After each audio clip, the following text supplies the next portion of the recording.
Hello friends, welcome back to my channel.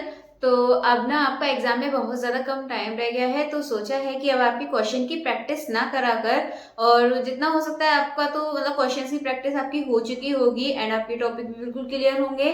तो last में यही सोचा है कि आपका एक तरीके से रिवाइज हो जाए कि इसमें आपके कौन कौन से फॉर्मूले हैं, क्या क्या चीज़ आपको याद रखनी है अपने टॉपिक से रिलेटेड। तो जो भी EMRS में आपके टॉपिक आ रहे हैं मैंने वहां से वो टॉपिक लिए, देन उसके आपके सामने उसके फॉर्मूले में लेकर आई हूँ, तो वहां से आपको बहुत ज्यादा हेल्प मिलने वाली है। तो लास्ट टाइम पे आप इसको जरूर देखकर जाइएगा। तो चलिए स्टार्ट करते हैं। अगर आप चैनल पर नए आते हैं तो चैनल को सब्सक्राइब कर लीजिएगा और जितना हो सके ज्यादा से ज्यादा लाइक कमेंट शेयर कर दीजिएगा। चलिए तो स्टार्ट करते हैं। तो फर्स्ट हमारा टॉपिक है, आपको पता ही है, रियल नंबर हमारा फर्स्ट टॉपिक है। तो इसमें सबसे पहले मैंने वो नंबर्स लिखे नहीं, जैसे नेचुरल नंबर आपका 1 मतलब 1 से स्टार्ट होते हैं, होल नंबर 0 से स्टार्ट होते हैं। ये छोटी छोटी चीजें तो आपको बहुत अच्छे से पता होंगी, ठीक है। एंड इंटीजर्स आपके माइनस में और प्लस दोनों के होते हैं, एंड नेगेटिव आपके माइनस वाले, पॉजिटिव आपके प्लस वाले। प्राइम नंबर जानते हो, जो कि सिर्फ और सिर्फ अपनी टेबल से जाते हैं। एंड उसके बाद और इवन भी आपको पता होगा, और इवन वो नंबर होते हैं जो 2 की टेबल से डिवाइड हो जाते हैं, और आपके वो नंबर होते हैं जो 2 की टेबल से डिवाइड नहीं होते हैं। चलिए तो उसके आगे अब ये स्टार्ट कर देते हैं। तो ये है आपका रेशनल नंबर। तो रेशनल नंबर क्या होता है, जिसको हम P अपॉन Q की फॉर्म में लिख सकते हैं। तो ये आपका रेशनल नंबर होता है जहां पर Q is not equal to 0, ठीक है। Q के इक्वल में यहाँ पे 0 नहीं हो सकता। सेकंड है आपका इरेशनल नंबर। इरेशनल नंबर क्या होता है, can not be express in form of P upon Q, ठीक है। आप एक नंबर देकर पूछ भी सकते हैं कि आपका कैसा नंबर है, इरेशनल या इरेशनल, ठीक है। तो ये आपका क्या होता है, जिसको हम P अपॉन Q की फॉर्म में नहीं लिख सकते हैं, तो ये आपका होता है इरेशनल नंबर। फिर Q इज इक्वल टू 2 की पावर m मल्टीप्लाई 5 की पावर n। यदि आपकी ये वाली फॉर्म बनती है तो वो आपका कैसा होगा, टर्मिनेटिंग होगा। देन उसके बाद Q is not equal to 2 की पावर m मल्टीप्लाई 5 की पावर n, तो वो आपका होगा यहाँ पे नॉन टर्मिनेटिंग। देन उसके आगे अगर बात करें तो 4 यानी 2 नंबर के लिए HCF और LCM के लिए जो फॉर्मूला होता है वो होता है आपका HCF A और B, LCM of A and B is equal to A multiply V, यानी कि जो दोनों नंबर है उनका प्रोडक्ट इक्वल होता है उन दोनों के LCM मल्टीप्लाई HCF, ठीक है। इफ P, नेक्स्ट आप याद रखिएगा, if P divides A square, यदि आपका P A स्क्वायर को डिवाइड करता है देन P भी खाली A को भी डिवाइड करेगा। ये चीज आपको याद रखनी है, डायरेक्ट आपसे पूछ सकते हैं। 6 की power n can never and with 0 digit. 6 की पावर n, तो 6 की पावर में कुछ भी रखते हैं वो आपके 0 पे कभी भी खत्म नहीं होती है, ये आपको ध्यान रखना है। HCF divides LCM completely. जो HCF होता है वो डिवाइड मतलब LCM कंप्लीटली, वो LCM को कंप्लीटली डिवाइड कर देगा। जैसे दो नंबर हैं उनका आपने निकाला HCF, वो LCM को कंप्लीटली क्या कर देगा, डिवाइड कर देगा, ठीक है। यूक्लिड डिवीजन लेमा, ये भी आपके सिलेबस में है। तो क्या होता है, A is equal to VQ plus R, जहां पर क्या होना चाहिए, जो R यानी कि रिमाइंडर होता है हमेशा, वो तो आपको मालूम है, वो 0 के बराबर होना चाहिए या 0 से बड़ा हो सकता है। लेकिन जिससे हम डिवाइड कर रहे हैं, जैसे V से डिवाइड कर रहे हैं तो रिमाइंडर V से छोटा ही तो बचेगा हमेशा, तो ये चीज आपको ध्यान रखनी है। फंडामेंटल थ्योरम ऑफ अर्थमेटिक, ये आपका क्या होता है, जो ये ट्री फैक्टर वाले जो उसमें करते हैं, हम इसको प्राइम नंबर के लिए यूज किया जाता है। जैसे ये प्राइम नंबर, इसका मैंने एग्जांपल ले लिया, ये प्राइम नंबर इसके यहाँ पे आ गए हैं, हम इसको इस टाइप से एक्सप्रेस कर सकते हैं, ठीक है। तो हमारा जो फर्स्ट टॉपिक है ये आपका क्लियर हो जाए, तो हम देखते हैं हमारा अगला टॉपिक। चलिए अब देखते हैं हमारा सेकंड यानी कि पॉलिनोमियल्स। तो इसमें आपके फॉर्मूले हैं आपके सामने, जो नॉर्मल फॉर्मूले होते हैं वो तो आपको अच्छे से आते होंगे, जैसे a प्लस बी का होल स्क्वायर, इसलिए मैंने वैसे वाले फॉर्मूले आपके सामने लिखे नहीं है, ये आपके सामने लिख दिए। a cube plus b cube का formula, a cube minus b cube का formula and a plus b plus c के होल स्क्वायर का फॉर्मूला। आप वीडियो को पॉज करके यहाँ पे देख सकते हो, ठीक है, चाहे तो स्क्रीनशॉट भी ले सकते हो। Linear equation ax plus B होती है, जहां पर हमें अगर वैल्यू निकालनी होती है एक रूट की होती है माइनस बी अपॉन ए। क्वाड्रेटिक इक्वेशन के लिए सम ऑफ जीरोस है, प्रोडक्ट ऑफ जीरोस है, एंड क्यूबिक इक्वेशन आपके सामने है, ठीक है। क्यूबिक इक्वेशन ये आपके सामने है, और alpha plus beta plus gamma ये सब भी इसके बारे में दे रखा है, sum of zeros, product of zeros, ठीक है। नेक्स्ट चले तो ये हमारा सबसे फॉर्मूला इस वाले क्वेश्चन से, मतलब इस वाले फॉर्मूले से आपके ज्यादा क्वेश्चंस बनते हैं। A cube plus b cube plus c cube minus 3abc किसके इक्वल होता है, a plus b plus c bracket में एंड उसके बाद दूसरा ब्रैकेट है a square plus b square plus c square minus a b minus b c minus c a. ठीक है, तो आपको बस पॉलिनोमियल्स के बारे में ये चीज आपको ध्यान रखनी है एंड फिर आप अच्छे से कर सकते हैं। तो और हाँ एक चीज और, यदि आपकी इक्वेशन मतलब इक्वल होते हैं रूट्स आपस में तो B square minus 4ac is equal to 0 हम वहां पे लगा देते हैं यदि आपके रूट्स इक्वल होते हैं तो। और यदि आपके इसके फैक्टर नहीं हो सकते हैं तो वहां आप कौन सा वाला फॉर्मूला लगाते हैं, आपको लगाना है ये वाला, माइनस का होता है यहाँ पे बी आ जाएगा माइनस का plus minus B square minus 4ac upon 2a। ठीक है, ये कुछ आपको फॉर्मूले याद रखने हैं और ये आपके इक्वल रूट्स के लिए होता है, ये आपको चीजें ध्यान रखनी है। बाकी चलिए अब बढ़ते हैं हमारे अगले टॉपिक की तरफ। चलिए तो देखते हैं हमारा अगला टॉपिक, ये आपका थ्री टॉपिक है आपका, pair of linear equation two variable. मैंने इसमें दोनों ही टॉपिक ले लिए हैं, linear equation in two variable और pair of linear equation in two variable. ठीक है, तो इसमें सबसे पहले इसकी फॉर्म के बारे में है कि लीनियर इक्वेशन फॉर्म क्या होती है। Standard form ax plus by plus c equal to 0, slope intercept y equal to mx plus c और पॉइंट स्लोप कौन सी जाएगी y1 माइनस y1 is equal to mx minus x1। इसके बाद आपको ये चीज याद रखनी है, यहाँ से आपके सबसे ज्यादा क्वेश्चंस आपके एग्जाम्स में बनते हैं। आपसे वहां पे ये कंडीशंस अप्लाई होने को बोला हो एंड आपसे पूछा हो कि इसके कितने सॉल्यूशन होंगे, जैसे ये तीनों अगर आपस में इक्वल हैं तो इसके इनफाइनाइट सॉल्यूशन होंगे, कंसिस्ट एंड डिपेंडेंट्स होगा। ठीक है, हिंदी में क्या बोलते हैं इसको, कंसिस्ट को कमेंट करके बताना कंसिस्ट और इनकंसिस्ट को हिंदी में क्या कहते हैं। नो सॉल्यूशन क्या होता है, पैरेलल लाइंस जो होती हैं आपकी जो कभी भी आपस में मिलती नहीं है। तो a1 upon a2 equal b1 upon b2 not equal c1 upon c2, ये सिर्फ और सिर्फ एक के बराबर होती हैं।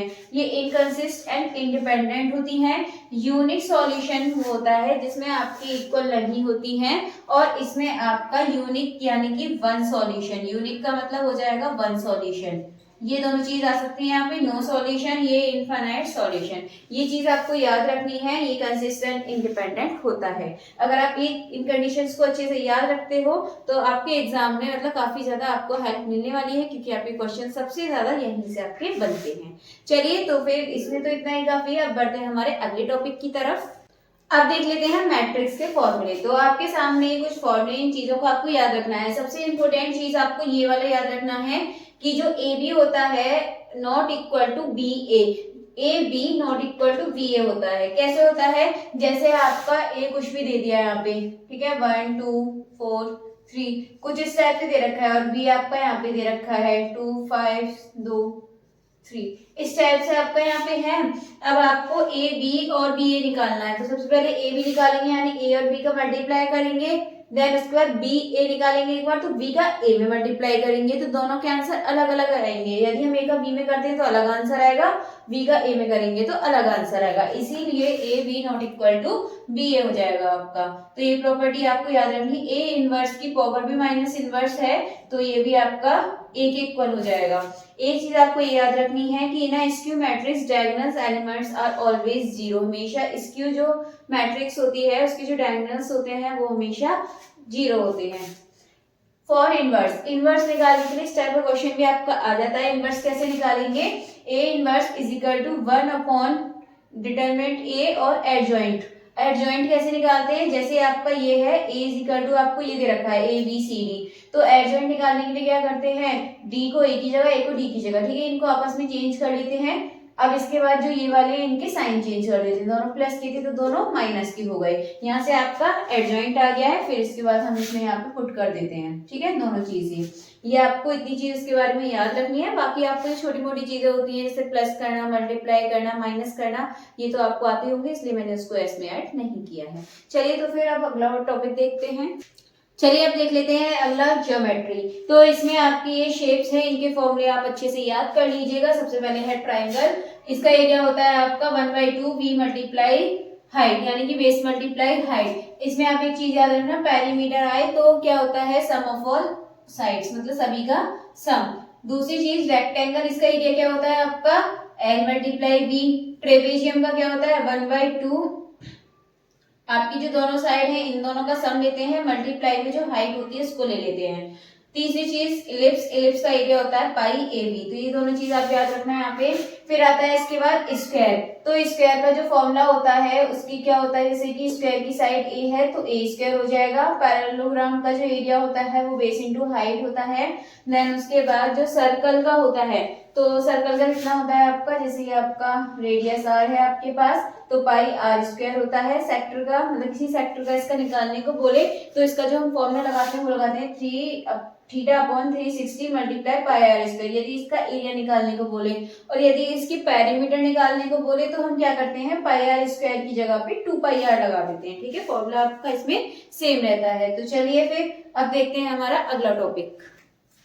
अगला देखते हैं, अगला है हमारा कोऑर्डिनेट ज्योमेट्री। ठीक है, इसमें सबसे पहले बात करते हैं हमारे ओरिजिन। तो ओरिजिन क्या होता है इसमें 0,0। यदि ऑन एक्स एक्सिस पर देखते हैं तो y 0 हो जाता है, तो x, 0। ऑन y एक्सिस तो x आपका 0 हो जाएगा, 0, y।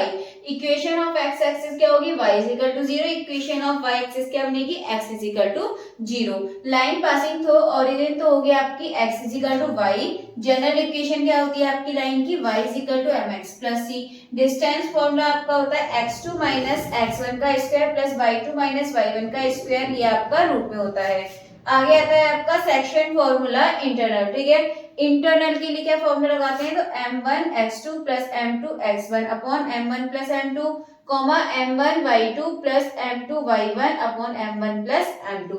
वही बात करें यदि एक्सटर्नल अगर इंटरनल पॉइंट होते हैं तो प्लस वाला फॉर्मूला लगाते हैं, अगर एक्सटर्नल की बात होती है तो हम माइनस वाला फॉर्मूला लगा देते हैं। बाकी आपका सेम रहता है, बीच में बस माइनस हो जाता है।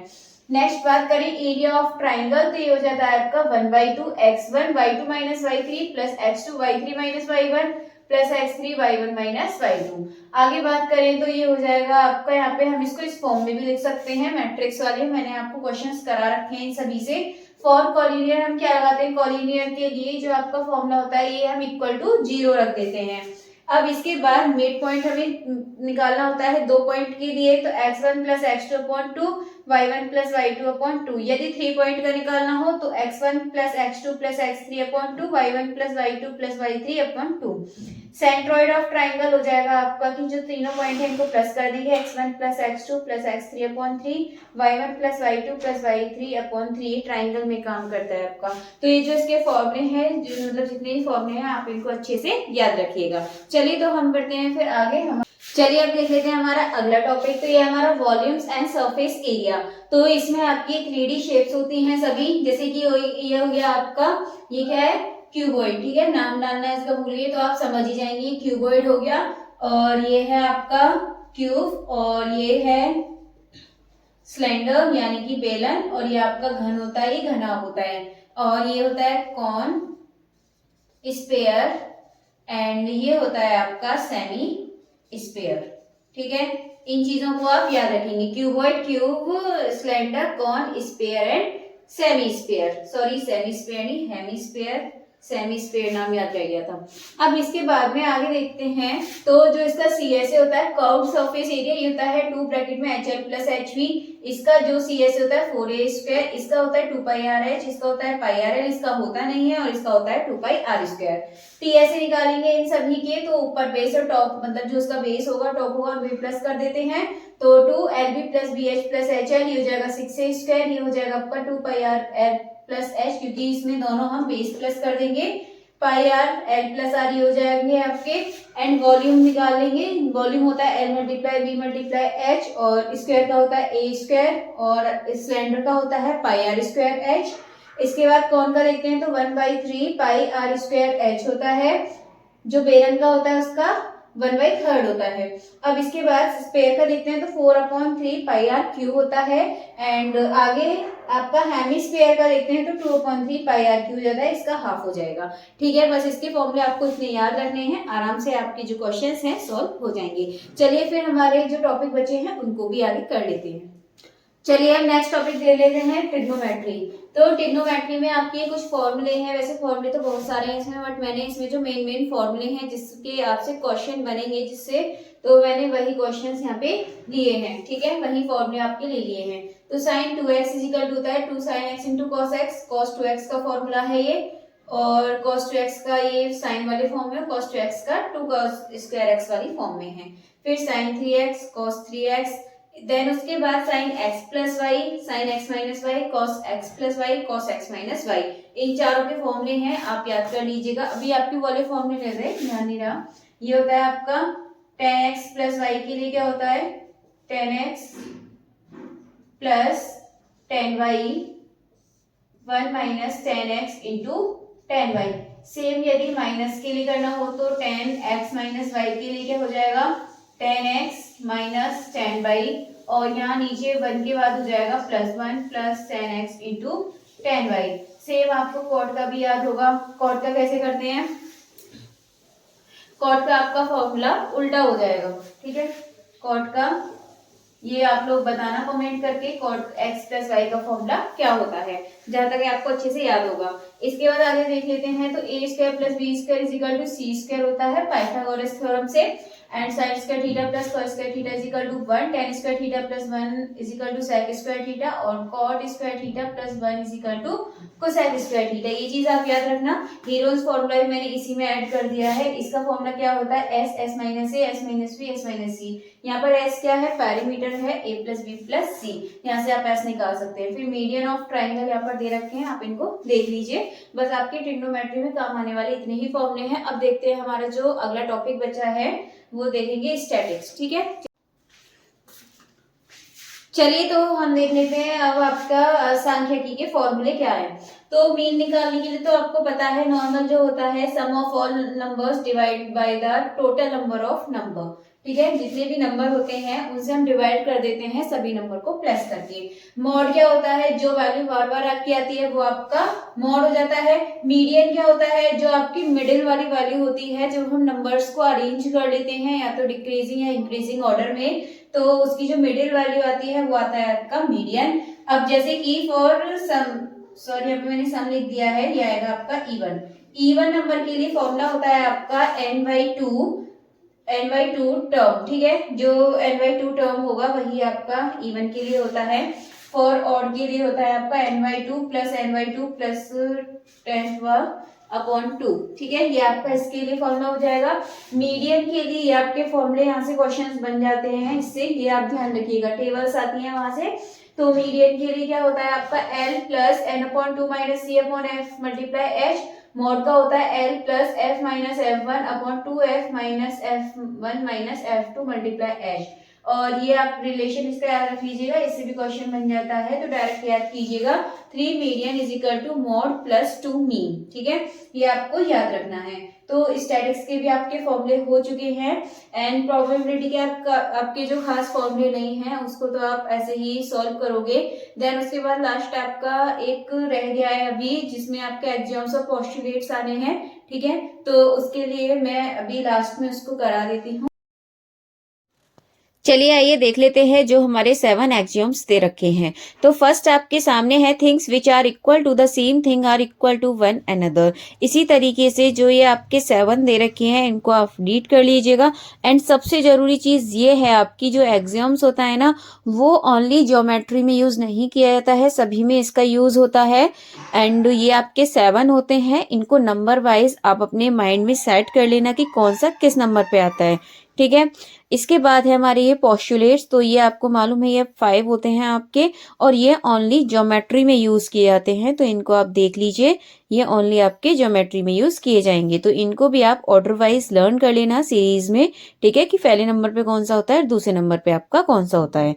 इसी तरीके से इसको याद रखिएगा।